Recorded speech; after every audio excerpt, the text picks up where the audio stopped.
नमस्कार, मैं डॉक्टर मुकेश सिंह। आज मैं एक छोटा सा वक्तव्य शिक्षा के ऊपर देना चाह रही हूँ। वास्तव में शिक्षा से हम लोग क्या मतलब निकालते हैं? शिक्षा है क्या? What is education? ऐसे तो परिभाषाएं हम लोग तमाम शिक्षा शास्त्रियों के संदर्भ में जानते हैं, सुना है।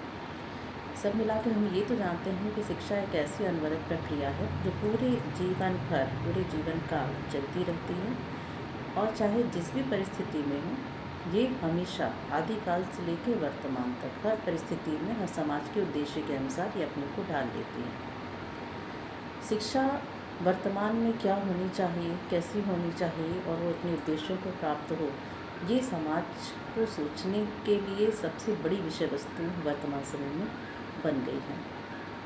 वास्तव में समाज के बदलते संदर्भ में शिक्षा की भूमिका भी बदलती है, शिक्षा के रोल भी बदलते हैं और शिक्षा के उद्देश्य भी बदल जाते हैं। तो शिक्षा केवल ज्ञान के रूप में या सूचना के भंडार के रूप में नहीं होनी चाहिए। ये जो नॉलेज हम देते हैं इंफॉर्मेशन के रूप में, ये इंफॉर्मेशन हमेशा ही ज्ञान के स्तर पर बदलना चाहिए और ज्ञान हमेशा विवेक के स्तर पर बदलना चाहिए और अल्टीमेट इससे हमारे जीवन के चरित्र का उत्थान होना चाहिए। तभी शिक्षा अपने उद्देश्य को प्राप्त कर सकती है। जैसे कि स्वामी विवेकानंद भी इस संदर्भ में कहते हैं कि हमें ऐसी शिक्षा होनी चाहिए, हमारे समाज को ऐसी शिक्षा मिलनी चाहिए जिससे चरित्र का निर्माण हो, साथ ही मन की शांति बढ़े, बुद्धि का विकास हो और मनुष्य अपने पैर पर अंत में खड़ा हो सके, ऐसी शिक्षा चाहिए। एल्फ्रेड टॉफलर की भी बात यदि कहें तो उन्होंने भी कहा कि भविष्य में अनपढ़ वो नहीं होगा जो पढ़ नहीं पाया, अनपढ़ सिर्फ वो व्यक्ति होगा जो यह नहीं जानेगा कि वास्तव में सीखा कैसे जाता है। तो शिक्षा कहीं न कहीं अधिगम की अनवरत प्रक्रिया के साथ जुड़ी है और जब हम ये समझ जाते हैं कि हमें अपने जीवन में समायोजन कैसे करना है, सीखना कैसे है, डिसीजन कैसे लेना है, उस आधार पर हम शिक्षा के वास्तविक उद्देश्यों को परिभाषित कर पाते हैं, जो मूल्यों के विहीन कभी भी नहीं होनी चाहिए, क्योंकि शिक्षा का अल्टीमेट एम हमारे चरित्र का विकास है। तो मूल्यों से युक्त शिक्षा ही समाज को चाहिए जो बुद्धि विवेक का विकास कर सके और साथ ही हमारे ज्ञान के भंडार को बदलते हुए समय के साथ अपडेट भी कर सके। यूनेस्को ने वर्ष 1993 में 21वीं शताब्दी के लिए शिक्षा पर एक अंतर्राष्ट्रीय आयोग का गठन किया था, जिसमें जैक डोलर्स थे और उन्होंने अपनी रिपोर्ट प्रस्तुत की थी। वो रिपोर्ट का नाम था learning the treasure with in, UNESCO में, जो 1996 में आया। जैक डोलर्स उस समय उन्होंने बताया कि जो शिक्षा है वो व्यक्तिगत ही नहीं, समाज के भी हृदय में विद्यमान होती है। अतः शिक्षा का उद्देश्य हर व्यक्ति की प्रतिभा का इस तरह इस्तेमाल करना कि वो सृजनात्मक क्षमता के साथ आगे बढ़े, व्यक्तिगत जीवन के लक्ष्य प्राप्त कराए ही साथ ही जीवन के उत्तरदायित्व को भी समझने के हम योग्य बन सके। जैक डोलर्स ने उस वक्त जो रिपोर्ट प्रस्तुत की थी उसमें उन्होंने उन्होंने कहा कि शिक्षा जीवन भर चलने वाली प्रक्रिया है और ये अधिगम के रूप में होती है। तो उन्होंने बताया कि अधिगम वास्तव में शिक्षा के 4 पिलर्स हैं जो लर्निंग के रूप में होते हैं। तो द 4 पिलर्स ऑफ लर्निंग जो होने चाहिए, जिनके आधार पर एक हम मजबूत शिक्षा प्रणाली समाज को दे सकते हैं, वे 4 स्तंभ हैं। लर्निंग टू नो, जो पहला स्तंभ है वो है लर्निंग टू नो। जो दूसरा स्तंभ है उसका नाम है लर्निंग टू डू, यानी करने के लिए शिक्षा। तीसरे स्तंभ का नाम है लर्निंग टू लिव टुगेदर, यानी एक साथ जीने की शिक्षा। और अंतिम जो पिलर है उसका नाम है होने के लिए अधिगम, लर्निंग टू बी, हम क्या हैं, हम क्या होना चाहते हैं। यानी ये 4 स्तंभ अगर मैं एक बार फिर से दोहराऊं तो लर्निंग टू नो, जानने की शिक्षा, learning to know, learning to do and learning to live together and learning to be. अब एक एक स्तंभ की बात की जाए कि शिक्षा के ये चारों स्तंभ हमें क्या बात बताते हैं। फर्स्ट जो मैंने कहा, पहला स्तंभ है लर्निंग टू नो, जानने की शिक्षा। चूँकि अधिगम जो होता है, आप समझते हैं ठीक है हमने आज स्कूल में एडमिशन ले लिया, 12th तक पढ़ाई कर ली, फिर हम यूनिवर्सिटी या कॉलेज में एडमिशन लेते हैं, वहाँ हम बीए कर लेते हैं, पोस्ट ग्रेजुएशन कर लेते हैं, पीएचडी कर लेते हैं और यहीं पर हमारी शिक्षा समाप्त हो जाती है। तो ऐसी बात नहीं है। शिक्षा को किसी निश्चित अवधि के साथ नहीं बांटा जा सकता, ना ही बांधा जा सकता है। ये जीवन पर्यंत चलने वाली प्रक्रिया है, जो आप चाहे आप कहिए कि जब तक हम इस जीवन से चले नहीं जाते, जब तक हम इस दुनिया या समाज में हैं, तब तक हमें कहीं ना कहीं से कुछ न कुछ जानने की इच्छा होनी चाहिए। ठीक है, और हम सीखते हैं, दोबारा सीखते हैं, तिबारा सीखते हैं और भूल भी जाते हैं। ठीक है, लेकिन भूलने के बाद भी हमारे पास जो कुछ भी बच जाता है वही शिक्षा की धरोहर है। जैसा कि B.F. स्किनर का भी कह रहा है कि जीवन भर हम बहुत कुछ सीखते हैं, बहुत कुछ याद करते हैं, बहुत कुछ अपने अंदर हम कहीं से भी याद करके संजो लेते हैं, लेकिन उसके बाद भी समय काल बीतने के साथ हम बहुत कुछ उसमें से भूल भी जाते हैं। लेकिन उड़ने के बाद भी, भूल जाने के बाद भी हमारे पास सही गलत की समझ होती है, डिसीजन लेने की क्षमता होती है, बदलते हुए परिस्थितियों के साथ समायोजित होने की क्षमता होती है। यानी अधिगम कैसे सीखा हमने, ये हम नहीं भूलते। फैक्ट्स भूल सकते हैं, इंफॉर्मेशन भूल सकते हैं, लेकिन हमने जो कुछ भी अपने अंदर उतार लिया वो हम कभी नहीं भूल पाते हैं। तो शिक्षा का संबंध उसी एसेंशियल वैल्यूज से है जो हम भूल नहीं पाते हैं। इसलिए जानने के लिए अधिगम में जो भी ज्ञान है, जैसे सोच है, समझ है, परिस्थितियों के साथ समायोजन है, इन सब को अधिगम के अंदर शामिल किया जाता है, टू नो के अंदर। व्यक्ति अपने समाज में, अपने आसपास के वातावरण में, अपनी परिस्थितियों में हमेशा कुछ न कुछ जानना चाहता है, और यही जानने की इच्छा, लर्निंग टू नो जो डिज़ायर है, वो हमारे अंदर नॉलेज के लेवल को धीरे धीरे बढ़ाती है और आगे हमें ले जाती है। इसी लर्निंग टू नो की वजह से व्यक्ति सशक्त बनता है, ऊर्जावान बनता है, संस्कारी बनता है, और जिसे आप आम बोलचाल की भाषा में कहते हैं कि वो बहुत ही सुलझा हुआ व्यक्ति है। तो उसका जो सुलझा हुआ व्यक्तित्व है, ये भी लर्निंग टू नो के कारण आता है। तो पहला जो हमारा शिक्षा का स्तर है, that is learning to know, जिसे किसी बाउंड्री में नहीं बांध सकते कि ये विद्यालय से शुरू हो रही है, यूनिवर्सिटी पे ख़त्म हो जा रही है, ऐसी कोई बात नहीं। जीवन पर्यंत जानने की ललक होनी चाहिए, समझने की योग्यता होनी चाहिए और उसे धारित करना चाहिए। सेकंड पिलर है लर्निंग टू डू, करने के लिए अधिगम। इसे आप हिंदूवादी संस्कृति में कर्म योग भी कहते हैं। यानी शिक्षा ऐसी होनी चाहिए जो हमको इस योग्य बना सके कि हम जीवन में कुछ कार्यों को कर सकें। ठीक है, तो ज्ञान को केवल सूचना के रूप में दिमाग में रखें, ऐसी शिक्षा नहीं होनी चाहिए। वो हमें ऐसी शिक्षा देनी चाहिए जिसमें हम अपने ज्ञान का भविष्य में उपयोग भी कर सकें, व्यक्ति को इस योग्य बना सके वो कि हम जो कुछ अधिगम के ज़रिए जो कुछ भी हमने संजोया है वो हम अपने जीवन में कर सकें, उपयोग कर सकें। अतः जानने के लिए अधिगम एवं करने के लिए अधिगम में एक संयोजन तभी होगा जब शिक्षा का उद्देश्य हम यहाँ पर पूरा होते हुए देखेंगे। अतः व्यक्ति को यह पता होने चाहिए कि यदि हम कंप्यूटर की शिक्षा दे रहे हैं तो इसके क्या फ़ायदे हैं, यदि हम ऑनलाइन टीचिंग भी पढ़ा रहे हैं तो इसके क्या फ़ायदे हैं, व्यवहारिक रूप से यह हमें कहाँ ले जाएगा, ज़िंदगी में इसकी यूटिलिटी कहाँ पाई जाएगी, हम इससे क्या क्या चीज़ें कर सकेंगे।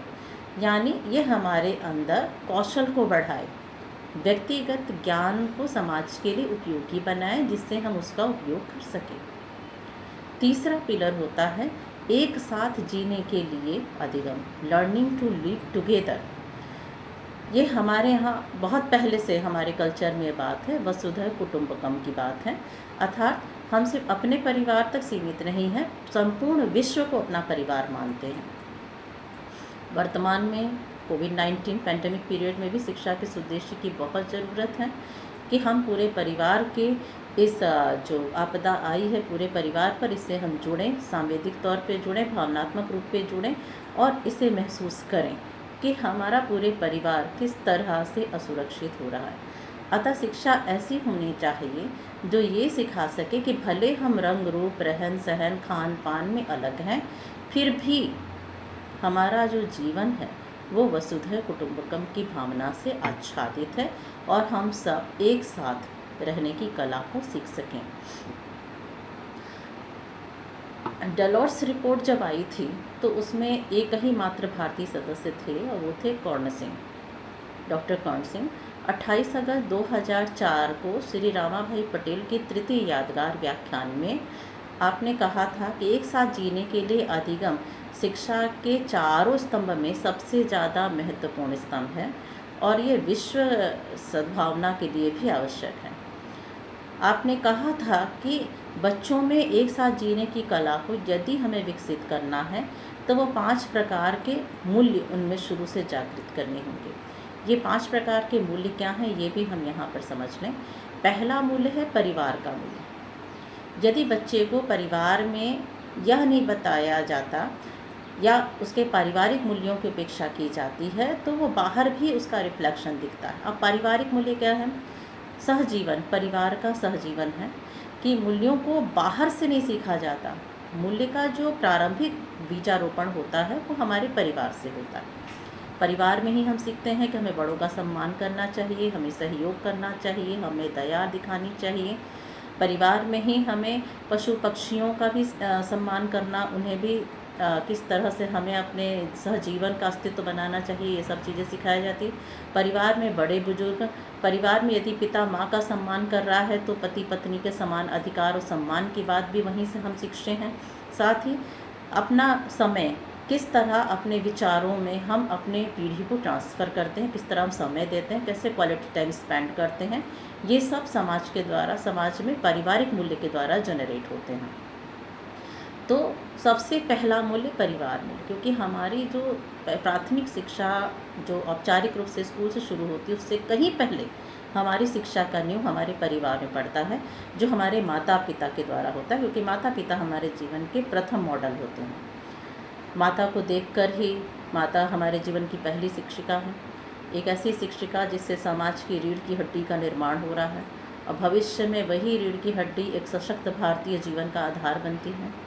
तो परिवार में सहजीवन, सहयोग, समभाव, एक दूसरे का सम्मान, एक दूसरे के प्रति दया, एक दूसरे के प्रति करुणा, सहयोग, ये सब मूल्य हमें परिवार से ही सीखना पड़ता है। तो जो सहजीवन का अस्तित्व है, लर्निंग टू लिव टुगेदर, उसमें पहली वैल्यू है पारिवारिक वैल्यू। दूसरी वैल्यू है सोशल वैल्यू, सामाजिक वैल्यू। जैसे समाज में हम कैसे रहें, जब पहली बार बच्चा स्कूल जाता है वहाँ से शुरू होता है सामाजिक मूल्यों की देखभाल। समय पे उठना, समय पे सोना, समय पे कार्य करना, सफाई की आदतों का विकास करना, ये सारी बातें उसमें आती हैं। जैसे सुबह यदि आपके स्कूल का टाइम 10 बजे है तो आपको सामाजिक मूल्य के तहत सबसे पहले एक समय सारणी बनाना कि हमें कितने बजे उठना है, कि हमें 10 बजे के पहले स्कूल पहुंच जाना है। और अगर 10:15 पे हमारी क्लास है तो हमें पॉजिटिवली 10:05 पर अपनी क्लास में बैठ जाना चाहिए। ये हमारे सामाजिक मूल्य होते हैं, जिससे हमारे जीवन में एक निश्चितता आती है, एक रेगुलरिटी आती है, पंक्चुअलिटी आती है। बिना इसके भी हम अपने जीवन के लक्ष्य को प्राप्त नहीं कर पाते हैं। तो सामाजिक मूल्य, आसपास साफ सफाई कैसे रखना चाहिए, आप स्कूल में जा रहे हैं, आप स्कूल में कैसे साफ़ सफाई रख सकते हैं। अगर आपकी क्लास में कोई चीज़ गिरा है तो उसे उठाकर हमें डस्टबिन में फेंक देना चाहिए। तो साफ़ सफाई की आदत, एक दूसरे के साथ सहयोग की आदत, वो फिर ट्रांसफ़र होता है सोशल वैल्यूज़। तीसरा मूल्य होता है इंटरफेथ वैल्यू, आपसी मूल्य। अब इंटरफेथ वैल्यू क्या है? संसार में क्या एक जैसे ही लोग हैं? ऐसा तो है नहीं। जब आप घर से बाहर निकलते हैं तो आप देखते हैं कि संसार में जो लोग हैं उनमें विविधता है, डाइवर्सिटी, अलग अलग रंग रूप के हैं, अलग अलग बोली भाषा के हैं, अलग अलग धर्म के लोग हैं, अलग अलग विचार रखने वाले लोग हैं। तो जब हम सर्वधर्म समभाव के साथ, ये शुरू से सिखाना चाहिए बच्चों को कि आपके साथ जितने लोग हैं वो सब आपके ही जैसे हैं, भले वो आपसे दिखने में अलग हैं, अलग धर्म को मानने वाले, पर हमें सर्वधर्म समभाव, आपसी मूल्य का विकास करना चाहिए। हमारे विचार अलग अलग हो सकते हैं, लेकिन हमारे विचारों के अलग होने से हम अलग नहीं होते। हमारे विचारों में भी एक मतता लास्ट में जाकर बन जाती है और हम सब एक जैसे सोच सकते हैं, दूसरे का सहयोग कर सकते हैं।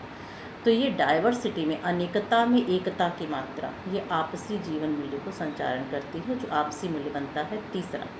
चौथा मूल्य है एनवायरमेंटल वैल्यूज़, वातावरणीय मूल्य। वातावरणीय मूल्य क्या है? हमारा जीवन हमारे वातावरण के अंदर आच्छादित है, उसके अंदर भी। तो वातावरणीय मूल्य में हमें बच्चों को शुरू से ही ये बात सिखाना चाहिए कि वातावरण में जो पेड़ पौधे हैं, जो पशु पक्षी हैं, उनकी उपयोगिता हमारे लिए क्या है। आज गौरैया हमारे यहाँ नहीं है, बहुत सारे ऐसे पशु पक्षी हैं जो विलुप्त होते जा रहे, पर उनकी उपयोगिता इस वातावरण में थी। यदि हम बच्चों को शुरू से ही वातावरण के प्रति सहिष्णु बनाएं, ठीक है, पौधों में अगर पौधा सूख रहा है तो अपनी वाटर बॉटल से ही पानी डालें उसमें, लेकिन उसमें वो पानी डालें, उसकी संवेदना हो कि नहीं ये पौधा अगर मेरी नज़र के सामने है तो सूखना नहीं चाहिए।